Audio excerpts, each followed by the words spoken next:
Tiding ting tiding ting. Jangan lupa like, comment, and subscribe. Film diawali dengan perlihatkan seorang bocil yang sedang mengambil sebuah benda seperti SIM di dalam sebuah kotak yang tiba-tiba ada seseorang menekan bel sehingga dia langsung bergegas membukakan pintu. Entah siapa pria ini, dia terlihat membawa seorang wanita dengan paksa yang membuat si bocil ketakutan. Kita beralih ke 8 minggu sebelumnya, di mana di situ kita diperlihatkan sebuah keluarga yang kelihatannya di situ ada si bocil, si ibu dan si ayah yang pada saat itu si ayah akan mengantarkan mereka ke sebuah bioskop. Sesampainya di sana si ayah berpesan kepada mereka untuk jangan naik bis saja, jika pulang lebih baik naik taksi saja, yang walaupun si ibu menolak karena ongkosnya cukup mahal, si ayah tetap kekeh menyuruh si ibu menaiki taksi saja. Setelah selesai menonton, mereka pun langsung mencari taksi untuk pulang, yang kebetulan ada satu taksi yang lewat pada saat itu. Di tengah-tengah perjalanan, si ibu pun merasa aneh karena jalan yang dilaluinya bukan jalan ke rumahnya, sampai ketika si supir mengunci pintu mobil agar mereka tidak bisa kabur. Disitulah si ibu merasa bahwa ada yang tidak beres. Sesampainya di rumahnya, betapa nyesengnya si bocil ketika melihat ibunya dibawa paksa masuk ke dalam rumah oleh si supir, yang setelah beberapa lama terdengar teriakan ibunya di dalam yang sepertinya sedang disiksa. Kemudian si supir pun membawa si bocil masuk ke dalam rumah dan menaruhnya begitu saja di sebuah kasur, di mana si bocil yang tidak tahu apa-apa hanya bisa merengek karena ibunya sudah tiada.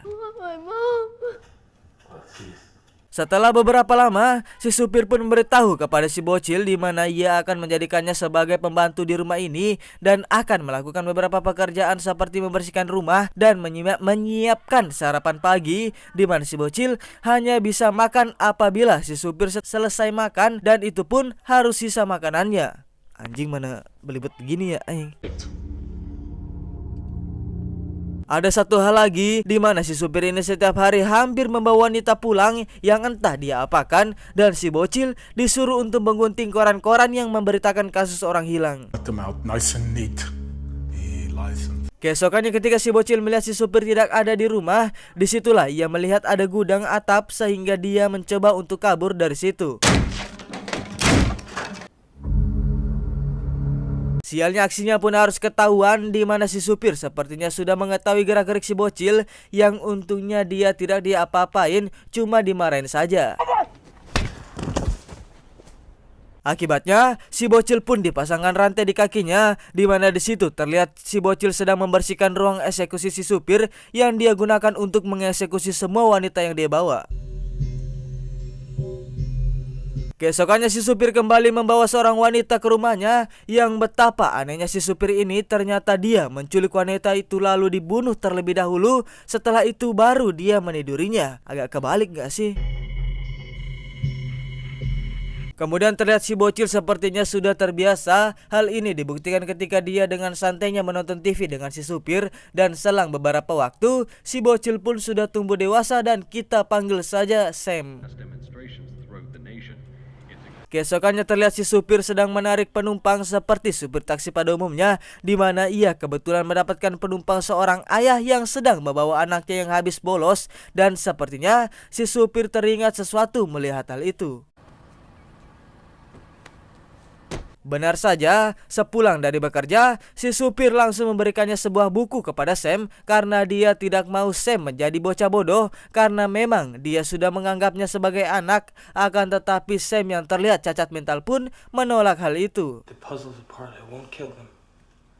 Si supir yang kesal pun langsung melampiaskan kemarahannya dengan memberitahu berita tentang ayah kandungnya Sam yang ternyata sudah menikah lagi.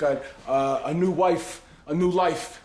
Keesokannya terlihat Sam sudah mulai belajar menjadi orang-orang normal pada umumnya dan mulai mempelajari buku yang diberikan oleh si supir. Di malam harinya ketika Sam tertidur, ia dikagetkan dengan kedatangan wanita korban si supir yang berhasil kabur, di mana ia meminta tolong kepada Sam untuk mengeluarkannya dari tempat itu, yang ketika dia terus memohon kepada Sam, tiba-tiba Kemudian si supir yang hemat pun tidak mau pergi ke rumah sakit, malah meminta Sam untuk menjahit lukanya yang ia dapatkan dari wanita tadi. Stupid thoughts. Disinilah kita bisa lihat betapa anehnya mereka ketika memainkan permainan menebak setiap tanda pengenal wanita yang ia bawa, di mana mereka terlihat sudah hafal semua wanita yang menjadi korbannya. 1642 Melbourne Road. Disinilah terungkap mengapa si supir mempunyai jiwa-jiwa psikopat atau sosiopat, di mana saat dia remaja, ayahnya yang mempunyai sifat temperamental malah menyuruh si supir untuk menggadabah ibunya sendiri, dan itu sangat tidak pantas. Singkat cerita, keesokan harinya si supir kembali berburu, di mana ia membawa seorang wanita penghibur yang sedang mabuk, yang tanpa wanita itu sadari, dia telah dibawa oleh seorang psikopat, sehingga si supir memperlihatkan tepat di depan Sam cara membunuh wanita dengan cepat. Akibat kejadian itu, Sam pun menjadi trauma sampai-sampai terbawa mimpi. Setelah itu si supir memberikan sebuah buku tahunan para siswa kepada Sam dan menyuruh Sam untuk memilih salah satu di antara mereka mana yang Sam mau, yang karena Sam tidak seperti kalian yang pastinya langsung memilih, Sam malahan tidak mau sama sekali sehingga membuat si supir marah. Keesokannya kita akan melihat perilaku aneh yang dilakukan oleh Sam, entah karena memang mentalnya terganggu atau apa. Ketika si supir tertidur, entah apa yang dia lakukan. Kemudian si supir kembali menyuruh Sam untuk memilih salah satu siswa lagi, yang karena Sam lagi-lagi tidak mau, si supir pun memaksa dan terpilihlah satu siswa random. That's a good choice. Dan keesokannya, si supir pun langsung menculik siswi itu dan menyuruh Sam untuk menggadabahnya. Namun Sam yang masih tidak berani dan masih polos pun malah ngumpet di bawah meja. Setelah dipaksa, Sam pun terpaksa mau dan si supir meninggalkan Sam bersama siswi itu berdua di kamar, di mana siswi itu bernama Anggi. Mereka sempat berkenalan sebentar sebelum mereka melakukan adu gabrut. Ketika adegan hampir saja terjadi, tiba-tiba datanglah si supir sehingga Sam langsung menusuk Anggi, tapi tidak sampai mengenai organ vitalnya. Si supir yang melihat Sam mempunyai peningkatan ketika melihatnya membawa jasad Anggi, dia pun memberikan penghargaan sebuah kursi untuk Sam. Good.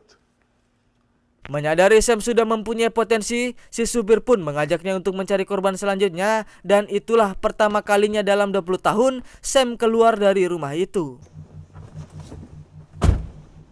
Setelah beberapa lama berkeliling, Sam pun tidak sama sekali tertarik dengan wanita-wanita yang si supir tunjukkan, yang ketika mereka berhenti di pinggir, betapa sialnya Sam ketika si supir mengetahui bahwa Sam menulis help atau tolong di samping mobilnya, sehingga si supir memutuskan untuk pulang saja. Seperti yang sudah saya bilang tadi, Sam tidak benar-benar membunuh Anggi karena sengaja tidak menusuk organ vitalnya hanya untuk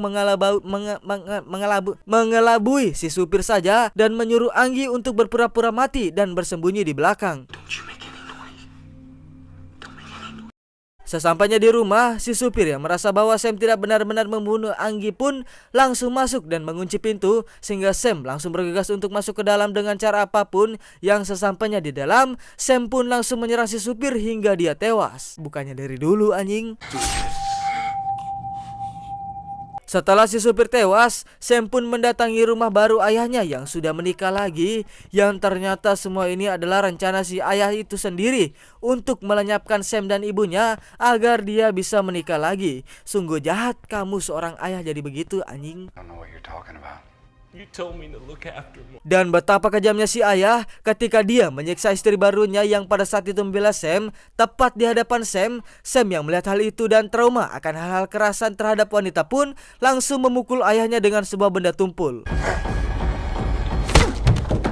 Di akhir cerita, Sam terlihat kembali ke rumah si supir, dan apakah dia bakal menjadi penerus psikopat supir?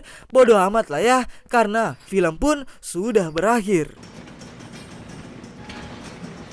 Film ini alurnya menurut saya cukup simpel dan filmnya pun cukup simpel, walaupun durasinya itu 1 jam 30, tapi banyak loh film yang alur durasinya 1 jam 30 menit itu biasanya alurnya cukup rumit, dan ini kalau film psikopat kayak gini tuh gampang gitu alurnya. Makanya banyak yang buat alur cerita film psikopat gitu. Kalau kalian nonton film psikopat ini, kalian nonton satu kali pun langsung jadi gitu. Walaupun kalian tidak ngelihat skrip ya, kalian ingat-ingat aja gitu apa yang kalian ingat sama film itu.